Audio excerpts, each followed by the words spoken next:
Plasma membrane और cell membrane. देखिए जो सेल होता है, सेल की जो सबसे बाहर की जो लेयर होती है उसको प्लाज्मा झिल्ली या खुलिया झिल्ली बोलते हैं। ये खुलिये के सबसे बाहरी तह है जो खुलिये के मवाद को खारजी माहौल से अलहदा करती है। प्लाज्मा झिल्ली खुलिये में सिर्फ कुछ अशिया को ही अंदर और बाहर आते जाने की इजाजत देती है, ये कुछ दूसरे अशिया की हरकत को भी रोकती है, इसीलिए इसे सिलेक्टिवली परमिएबल मेम्ब्रेन कहा जाता है। जैसे ये खुलिया है, ये सेल है, सेल की जो ये बाहर की जो मेम्ब्रेन होती है उसको प्लाज्मा झिल्ली या खुलिया झिल्ली बोलते हैं, प्लाज्मा मेम्ब्रेन या सेल मेम्ब्रेन बोलते हैं। इसमें जो ये लेयर होती है, ये प्लाज्मा झिल्ली जो होती है, ये अंदर के जो चीजें होती हैं, अंदर के जो मॉलिक्यूल्स होते हैं उनको बाहर आने से और बाहर के जो मॉलिक्यूल्स होते हैं उनको अंदर जाने से रोकती है। सबको नहीं रोकती, कुछ को रोकती है, इसीलिए इसे सिलेक्टिवली परमिएबल मेम्ब्रेन बोला जाता है। खुलिया झिल्ली के आर पार कार्बन डाइऑक्साइड और ऑक्सीजन जैसे कुछ चीजों की हरकत से एक अम्ल के जरिए होती है जिसे अम्ल नफूस कहते हैं। अम्ल नफूस के बारे में हम पहले अबाब में पढ़ चुके हैं। हमने देखा है कि मवाद की हरकत आला अर्तकास के मकाम से उस मकाम के समेत जहां अर्तकास कम है खुद ब खुद होती है। इसमें जो है तो ऑक्सीजन और जो कार्बन डाइऑक्साइड है उसका जो एक्सचेंज होता है, मतलब इधर से उधर होती है,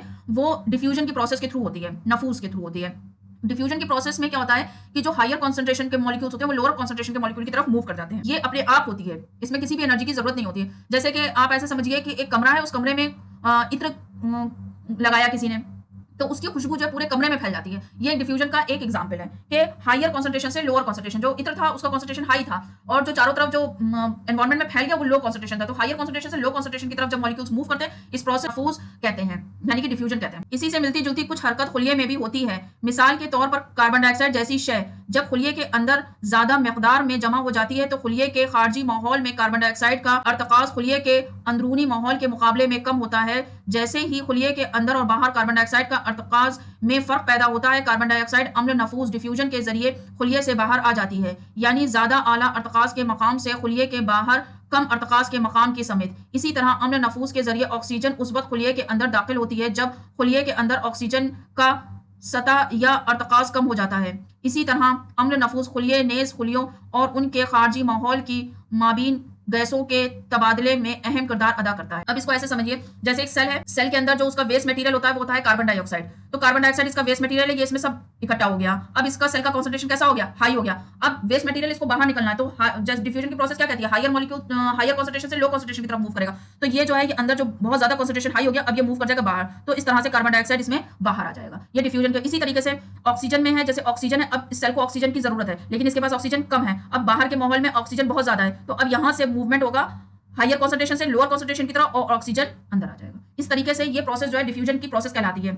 लेकिन अभी आप आगे इसको समझेंगे कि ये डिफ्यूजन में भी एक पार्ट होता है ऑस्मोसिस का। ये ऑस्मोसिस की प्रोसेस है क्योंकि ये जो है ये सेमी परमेएबल मेम्ब्रेन के थ्रू अंदर और बाहर आ रही है। डिफ्यूजन में मेम्ब्रेन जरूरी नहीं होती है। पानी भी नफूस के कानून पर अमल करता है। इसी किस्म की इंतखाबी सरायत पजेर झिल्ली के जरिए पानी के सलामत की हरकत ऑस्मोसिस कहलाती है। ऑस्मोसिस की प्रोसेस में क्या होता है कि ये सिलेक्टिवली परमेएबल मेम्ब्रेन के थ्रू पानी अंदर या बाहर जाता है और पानी के अंदर ही, क्योंकि सॉल्वेंट होता है पानी के अंदर ही मॉलिक्यूल्स मिले हुए होते हैं, तो उस वजह से कि सिलेक्टिवली परमेएबल है, कुछ मॉलिक्यूल्स को ये बाहर जाने देता है, कुछ को अंदर ही आने देता है। प्लाज्मा झिल्ली के आर पार पानी की हरकत का अनखसार पानी में अशिया की मकदार में भी होता है। इसी तरह ऑस्मोसिस नेम सरायत पजेर झिल्ली के जरिए पानी की ज्यादा अर्तकास के मकाम से कम अर्तकास की समेत जाने की राह है। तो ऑस्मोसिस और डिफ्यूजन देखिए सेम है, दोनों में क्या होता है, दोनों में सिमिलरिटी क्या है। ऑस्मोसिस में जो मॉलिक्यूल्स हैं वो हायर कॉन्सेंट्रेशन से लोअर कॉन्सेंट्रेशन की तरफ मूव करेंगे, सेम यही डेफिनेशन डिफ्यूजन की है, हायर कॉन्सेंट्रेशन से लोअर कॉन्सेंट्रेशन की तरफ मूव करेंगे। लेकिन ऑस्मोसिस में बीच में एक सेमी परमेएबल मेम्ब्रेन होती है। जैसे मान लीजिए ये एक सेल है, ये सेल है, तो सेल की जो ये प्लाज्मा मेम्ब्रेन है ये सिलेक्टिवली परमेएबल या सेमी परमेएबल मेम्ब्रेन है। अब कोई भी मॉलिक्यूल जो है मूव कर रहा है इसके थ्रू मूव कर रहा है, चाहे वो बाहर जा रहा है चाहे वो अंदर आ रहा है। तो ये जब ये झिल्ली जो ये मेम्ब्रेन है ये प्रेजेंट होगी तो ये ऑस्मोसिस होगा। जब मैंने आपको एग्जांपल बताया था कि इत्र लगाए तो उसकी खुशबू पूरे रूम में फैल जाती है, ये डिफ्यूजन का एग्जांपल है। इसमें देखिए कोई भी मेम्ब्रेन बीच में नहीं है, लेकिन जब हम बात करते हैं सेल की तो सेल के बीच में एक मेम्ब्रेन है, तो इस वजह से इसको बोला जाता है कि ये ऑस्मोसिस की प्रोसेस है। दूसरा जो मेन डिफरेंस है कि डिफ्यूजन की प्रोसेस सॉलिड में होगी, लिक्विड में होगी, गैसेस में होगी, लेकिन जो ऑस्मोसिस की प्रोसेस है वो सिर्फ और सिर्फ लिक्विड में होगी। तो ये मेन डिफरेंस है कि ऑस्मोसिस की प्रोसेस लिक्विड में होगी, डिफ्यूजन की प्रोसेस सॉलिड लिक्विड गैसेस में होगी। अच्छा, अब यहाँ पर ये कंफ्यूज मत होइएगा क्योंकि डिफ्यूजन में भी लिक्विड में भी होगा डिफ्यूजन और ऑस्मोसिस भी लिक्विड में होगा। अब इन दोनों में क्या डिफरेंस है, इन दोनों में क्या डिफरेंस है कि दोनों के बीच में एक सेमी परमेएबल मेम्ब्रेन है। अगर लिक्विड है तो लिक्विड देखिए डिफ्यूजन में भी है और लिक्विड ऑस्मोसिस में भी। अब अगर लिक्विड में एक्सचेंज हो रहा है तो अब आप कैसे पता लगाएंगे, तो लिक्विड में अगर एक्सचेंज हो रहा है तो आपको इस तरह से पता लगेगा कि अगर वो डिफ्यूजन है तो बीच में कोई भी मेम्ब्रेन नहीं होगी और अगर ऑस्मोसिस है तो बीच में मेम्ब्रेन होगी। क्लियर है कॉन्सेप्ट आपका, क्रिस्टल क्लियर रखिएगा। कोई डाउट हो तो कमेंट में मुझसे पूछ लीजिएगा। अगर हम किसी जानवर या पौधे के खुलिये को चीनी या नमक के सॉल्यूशन में रखें तो क्या होगा। अब देखिए तीन हैं पॉइंट, इन तीन में से कोई एक ही होगा। अगर खुलिये के बाहर वाले मीडियम में खुलिये के मुकाबले पानी का अर्तकास ज्यादा है यानी खारजी मीडियम डाइल्यूट है तो खुलिया ऑस्मोसिस के जरिए पानी हासिल करेगा। इस तरह का सॉल्यूशन हाइपोटोनिक सॉल्यूशन कहलाता है। अब देखिए ये एक जार है, इस जार के अंदर हमने जो है किशमिश डाल दी और इसके अंदर पानी है भरा हुआ। तो आपने देखा होगा कि अगर आपने अपने घर में कभी किशमिश भिगोई होगी तो किशमिश जो है पानी में डाल दो तो किशमिश कैसे हो जाती है, किशमिश फूल जाती है। तो क्या होता है कि ये जो पानी है ये इसके अंदर चला गया, किशमिश के अंदर चला गया और किशमिश जो है वो स्वेल हो गई, किशमिश स्वेल हो गई, फूल गई किशमिश। तो किस तरह से हुआ कि हायर कॉन्सेंट्रेशन, बाहर जो था कॉन्सेंट्रेशन हाई था तो हायर से ये लोअर की तरफ मूव करा। और ऐसा नहीं है कि पानी सिर्फ हायर से लोअर की तरफ मूव कर रहा है, ये किशमिश के अंदर से भी पानी बाहर आ रहा है। ये मूवमेंट ये कब इक्वल होगा, जब दोनों जगह तो इक्विलिब्रियम स्टेट में जब आएगा तो क्या होगा कि ज्यादा पानी अंदर चला जाएगा और अंदर से कम पानी बाहर आएगा। तो इस तरह से इस टाइप के सॉल्यूशन को क्या बोलते हैं, हाइपोटोनिक सॉल्यूशन। पानी के तलामात झिल्ली के जरिए दोनों समेत आसानी से हरकत कर सकेंगे, लेकिन खुलिये के अंदर जो पानी आएगा वो ज्यादा होगा बनिस्बत इसके कि जो उसके बाहर जाएगा। कुल नतीजा ये होगा कि खुलिये में पानी चला जाएगा और मुमकिन है कि खुलिया फूल जाए। तो हाइपोटोनिक सॉल्यूशन में ध्यान रखिएगा, हाइपोटोनिक सॉल्यूशन में जो सेल है वो स्वेल हो जाता है, फूल जाता है। अगर मीडियम में पानी का अर्तकाज बिल्कुल इतना ही है जितना कि खुलिये के अंदर, तो खुलिया झिल्ली के आर पार पानी की हरकत नहीं होगी। इस किस्म के खुलिये को आइसोटोनिक सॉल्यूशन कहते हैं। पानी दोनों समेत में खुलिये की झिल्ली के पार करता है, लेकिन पानी की जितनी मकदार अंदर जाती है वो बाहर आने वाली मकदार के बराबर ही होता है, लिहाजा पानी की कुल हरकत सिफर है। डाला और उसमें देखा कि कोई भी नेट मूवमेंट नहीं हो रहा है, तो मतलब वो सॉल्यूशन जो है आइसोटोनिक है। ऐसा नहीं है कि उसमें पानी नहीं जा रहा, उसमें पानी अंदर भी जा रहा है बाहर भी आ रहा है, लेकिन नेट मूवमेंट नहीं है, नेट कोई रिजल्ट नहीं है, इसलिए सिफर। अगर मीडियम में पानी का अर्तकाज खुलिये के मुकाबले में कम है, यानी वो बहुत ज्यादा अर्तकाज का सॉल्यूशन है, तो खुलिया ऑस्मोसिस के जरिए पानी को जाया करेगा। इस तरह के सॉल्यूशन को हाइपरटोनिक सॉल्यूशन कहते हैं। यहाँ भी पानी खुलिया झिल्ली के दोनों समेत हरकत करेगा, लेकिन इस बार खुलिये में बाहर आने वाले पानी खुलिये के अंदर दाखिल होने वाले पानी से ज्यादा होगा, लिहाजा खुलिया सिकुड़ जाएगा। अब एक जार लिया, उसके अंदर ग्रेप डाला, अंगूर डाला और बाहर सॉल्यूशन है और इसमें अंगूर डाला, तो कुछ टाइम बाद आप अंगूर को देखेंगे कि अंगूर जो है वो श्रिंक हो गया, सिकुड़ गया है। तो इसमें भी क्या हुआ कि हायर कॉन्सेंट्रेशन से लोअर कॉन्सेंट्रेशन की तरफ मूव करा और जो अंगूर था वो पिचक गया, तो सेल जो है पिचक गया। तो इस टाइप के सॉल्यूशन को बोलते हैं हाइपरटोनिक सॉल्यूशन। तो सॉल्यूशन आपको समझ में आ गया, सॉल्यूशन 3 टाइप का होता है, हाइपोटोनिक, आइसोटोनिक, हाइपरटोनिक। हाइपोटोनिक में फूल जाएगा, आइसोटोनिक नॉर्मल रहेगा और हाइपरटोनिक में सिकुड़ जाएगा। मीठे पानी के एक खुलिये असाम और ज्यादातर पौधों के खुलिये ऑस्मोसिस के जरिए पानी हासिल करते हैं। पौधों की जड़ों के जरिए पानी का जज्ब होना भी ऑस्मोसिस की मिसाल है। आपने देखा होगा कि आप जो है पौधों में पानी डालते हैं, गमले में पानी डालते हैं, लेकिन वो पूरे पौधे तक पहुंच जाता है, तो किस प्रोसेस के थ्रू जाता है, ऑस्मोसिस के थ्रू। इसी तरह नफूस खुलिये की जिंदगी में गैस और पानी के तबादले के लिए बहुत अहम है। इसके अलावा खुलिये अपने माहौल से ग़िज़ा भी हासिल करते हैं। मुख्तलिफ किस्म के खुलिये के अंदर और बाहर एक किस्म की नकल व हमल के जरिए हरकत करते हैं, जिसमें तवानाई की जरूरत होती है। प्लाज्मा झिल्ली लचकदार होती है और नामियाती ऑर्गेनिक मॉलिक्यूल से मिलकर बनी होती है, जिसे लिपिड और प्रोटीन कहते हैं। जो प्लाज्मा मेम्ब्रेन है वो लिपिड और प्रोटीन की मिलकर बनी होती है। ताहम प्लाज्मा झिल्ली की साख का मुशाहिदा सिर्फ इलेक्ट्रॉन माइक्रोस्कोप के जरिए ही किया जा सकता है। हम इसे अपनी आंखों से नहीं देख सकते, इवन हम सेल को भी अपनी आंखों से नहीं देख सकते, बहुत माइन्यूट होते हैं, बहुत छोटे होते हैं, इनको इलेक्ट्रॉन माइक्रोस्कोप के थ्रू देखा जाता है। खुलिया झिल्ली की लचक उसे अपने खारजी माहौल से ग़िज़ा और दूसरी शया को निकालने में भी मदद करती है। ऐसे अम्ल एंडोसाइटोसिस कहलाते हैं। अमीबा अपनी ग़िज़ा इसी अम्ल के जरिए हासिल करता है। अब प्लाज्मा मेम्ब्रेन का एक और काम भी है कि अगर जैसे यूनिसेलुलर ऑर्गेनिज्म है, जैसे कि अमीबा है, अमीबा की पूरी बॉडी जो है वो सिर्फ एक सेल से मिलकर बनी होती है, ये अमीबा का डायग्राम है, ठीक है। अब इसमें जो है अमीबा के कोई हाथ पैर तो होते नहीं कि वो अपना खाना कैसे लेगा, तो उसमें यहाँ पर ये जो इस टाइप से जो स्ट्रक्चर होता है ये थोड़ा सा आगे बढ़ जाता है और इस तरीके से होकर के ये अपने अंदर जो है फूड मटेरियल को, जैसे ये फूड है तो ये इसको अपने अंदर ले लेगा। तो इस तरह की प्रोसेस को एंडोसाइटोसिस कहते हैं। एक्सोसाइटोसिस जो अपने, ये एक और टाइप का भी होता है एक्सोसाइटोसिस। एक्सोसाइटोसिस का मतलब ये होता है कि जो अपने अंदर का जो ये वेस्ट प्रोडक्ट है, वेस्ट मटेरियल, ये उसको बाहर निकाल देता है इसी प्रोसेस के थ्रू। तो प्लाज्मा मेम्ब्रेन जो है एंडोसाइटोसिस और एक्सोसाइटोसिस दोनों प्रोसेस करती है। सेल वॉल, खुलिया दीवार। पौधों के खुलियों में प्लाज्मा झिल्ली के अलावा एक और सख्त बाहरी झिल्ली होती है जिसे खुलिया दीवार, सेल वॉल कहते हैं। खुलिया दीवार प्लाज्मा झिल्ली के बाहर होती है। जैसे कि मैंने आपको बताया था, सबसे बाहर की जो लेयर होती है उसको बोलते हैं प्लाज्मा मेम्ब्रेन। ये एनिमल सेल में सबसे बाहर की होगी प्लाज्मा मेम्ब्रेन, लेकिन अगर हम जब बात करते हैं प्लांट सेल की, पौधों के सेल की, तो पौधों के सेल में इसके बाहर एक और लेयर होती है जिसको बोला जाता है सेल वॉल। सेल वॉल इसको बोला जाता है। ये उसके बाहर की होती है। पौधों के खुलिया दीवार आमतौर पर सेलुलोज की बनी होती है। ये सेलुलोज की बनी होगी। प्लाज्मा मेम्ब्रेन किससे बनी थी, याद करके बताइए, प्रोटीन और लिपिड से बनी थी। ये प्रोटीन और लिपिड से मिलकर बनी होती है प्लाज्मा मेम्ब्रेन। और सेल वॉल सेलुलोज की। सेलुलोज एक बहुत पेचीदा मादा है और पौधों को साख्ती कुव्वत, स्ट्रक्चरल स्ट्रेंथ फराहम करता है। ये नॉन लिविंग होता है, रिजिड होता है, तो स्ट्रक्चरल स्ट्रेंथ प्रोवाइड करता है। जब एक जिंदा नबाती खुलिया ऑस्मोसिस के जरिए पानी जाया करता है तो खुलिया दीवार से पूरे खुलिये की मवाद सुकुड़ जाती है। इस अम्ल को प्लाज्मोलाइसिस कहते हैं। अब देखिए, जैसे ये मैंने आपको बताया था कि सेल के बाहर क्या होता है, सेल वॉल। सबसे बाहर जो है ये सेल वॉल है, उसके अंदर क्या है, ये सेल मेम्ब्रेन है। ये हो गई सेल वॉल, ये हो गई प्लाज्मा मेम्ब्रेन। अब इसमें से सारा पानी जो है वो ऑस्मोसिस के थ्रू बाहर आ गया।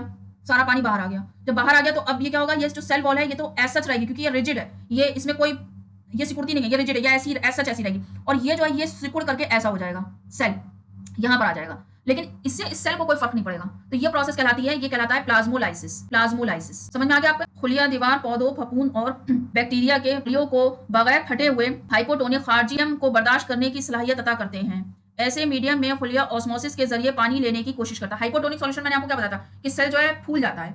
तो हाइपोटोनिक सॉल्यूशन अगर यहाँ पर प्लांट्स में या फफूंद में, फंजाई में या बैक्टीरिया में, क्योंकि इन तीनों में जो है सेल वॉल प्रेजेंट होती है, तो अगर इनमें हाइपोटोनिक सॉल्यूशन में इनको डाल दिया जाए इनके सेल्स को, तो ये फटेंगे नहीं। क्यों नहीं फटेंगे? क्योंकि इनके बाहर सेल वॉल है।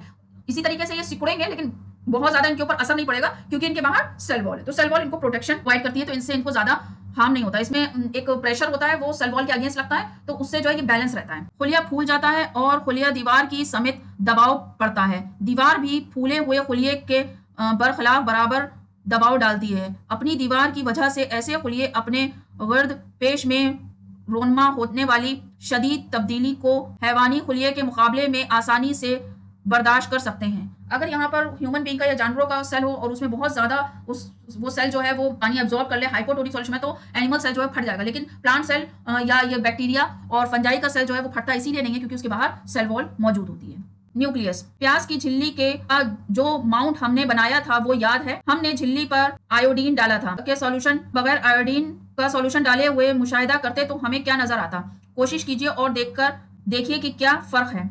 अब ये आपने एक्सपेरिमेंट अपने स्कूल की टीचर आपको कराई, जब आपको कराएं तो आप देखिएगा कि क्या फर्क है। फिर जब हमने आयोडीन का सॉल्यूशन डाला था तो क्या सब खुलिया बराबर से रंगीन हो गए थे? अपनी केमिकल तरकीब के मुताबिक खुलिया मुख्तलिफ हिस्सों के रंग मुख्तलिफ थे। कुछ हिस्से दूसरों के मुकाबले में गहरे रंग के थे। खुलिये को रंगने के लिए हम आयोडीन के अलावा सैफरीन सॉल्यूशन या मैथिलीन ब्लू सॉल्यूशन को भी इस्तेमाल कर सकते हैं। न्यूक्लियस मरकजे पर दूसरी तह के गलाफ होते हैं जिसे मरकजी झिल्ली न्यूक्लियर मेम्ब्रेन कहते हैं। न्यूक्लियस ये सेल है, सेल के सबसे बाहर की लेयर को क्या कहते हैं? Plasma membrane. एनिमल सेल की बात करें, अगर प्लांट सेल है तो उसके बाहर क्या होगा? Cell wall. सेल के बीच में जो है वो क्या होगा? न्यूक्लियस। न्यूक्लियस में जो है डबल मेम्ब्रेन होगी, इसके ऊपर एक और भी मेम्ब्रेन होगी न्यूक्लियस के ऊपर, इसको न्यूक्लियर मेम्ब्रेन बोलते हैं। मरकजा झिल्ली में मसामात होते हैं जो न्यूक्लियस के अंदर से अशिया को बाहर यानी साइटोप्लाज्म में जाने देते हैं। इसमें छोटे छोटे से पोर्स होते हैं, जो अंदर, क्योंकि इसी के अंदर हमारा डीएनए होता है, बाहर आता है। न्यूक्लियस में क्रोमोसोम्स होते हैं, वो सिर्फ उस वक्त खड़ी की शक्ल में नजर आते हैं जब खुलिये तकसीम होने वाले होते हैं। क्रोमोसोम में वालिदैन से अगली नस्ल के लिए तवारती खुसूसात की मालूमात DNA deoxyribo nucleic acid molecule की शक्ल में होती है। अब जैसे मैंने आपको बताया था जो न्यूक्लियस होता है, न्यूक्लियस के अंदर ये न्यूक्लियस है, न्यूक्लियस के अंदर रॉड शेप में ये होंगे, रॉड शेप में होंगे, इन्हें क्रोमोसोम बोलते हैं। और इन्हीं क्रोमोसोम के अंदर जो है वो डीएनए होता है, और डीएनए वो पार्ट होता है जिसमें हमारे अम्मी अब्बू के जीन्स होते हैं जो कि एक जनरेशन से नेक्स्ट जनरेशन में पास ऑन होते हैं। क्रोमोसोम डीएनए और प्रोटीन से मिलकर बना होता है। तो ये क्रोमोसोम जो है किससे मिलकर बना होता है? डीएनए और प्रोटीन से मिलकर बना होता है। डीएनए साल्मों में खुलियों की तश्कील और तंजीम से मुताल्लिक़ जरूरी मालूमात होती है। डीएनए के अफ़ाइली अज्जा जीन कहलाते हैं। एक खुलिये जो तकसीम नहीं होता है उसमें डीएनए क्रोमेटिन मादे के एक हिस्से की शक्ल में पाया जाता है। क्रोमेटिन मादा धागे के उलझे हुए गुच्छे की शक्ल में नजर आता है। जैसे ही खुलिया तकसीम होना शुरू होता है क्रोमेटिन मादे क्रोमोसोम की शक्ल में नजर आ जाता है। जो न्यूक्लियस है, न्यूक्लियस के अंदर जो क्रोमोसोम है वो उस टाइम पर धागे के फॉर्म में होंगे और गुच्छे के फॉर्म में होंगे। इस तरीके से गुच्छे के फॉर्म में, धागे की फॉर्म में होंगे, रॉड शेप के नहीं होंगे।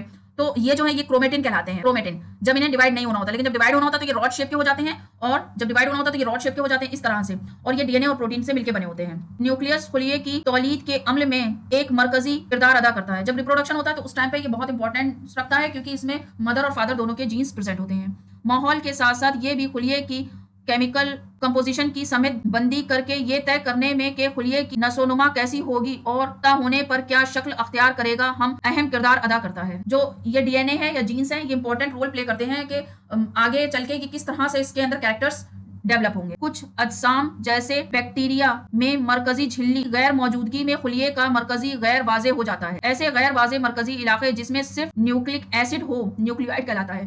देखिए सेल जो है वो दो टाइप के होते हैं, एक होता है प्रोकैरियोटिक सेल और एक होता है यूकैरियोटिक सेल। प्रोकैरियोटिक सेल वो सेल होते हैं जिसमें प्रो मतलब अभी प्रिमिटिव बना है, और कॉरियन मतलब न्यूक्लियस, अभी न्यूक्लियस पूरी तरीके से डेवलप नहीं है। यूकैरियोटिक मतलब पूरी तरीके से डेवलप न्यूक्लियस है। तो बैक्टीरिया जो होते हैं उनमें प्रोकैरियोटिक सेल होता है, और जो मल्टी सेलुलर एनिमल्स हैं तो उनमें यूकैरियोटिक सेल्स होता है। तो प्रोकैरियोटिक सेल में क्या होता है कि जो जैसे ये सेल है तो सेल के अंदर स्पेसिफिकली न्यूक्लियस नहीं होगा, यहाँ पर इस टाइप से गुच्छे के फॉर्म में कुछ होगा, तो इसके बाहर कोई मेम्ब्रेन भी नहीं होगी, तो इसी को इन्होंने न्यूक्लियोइड बोला है।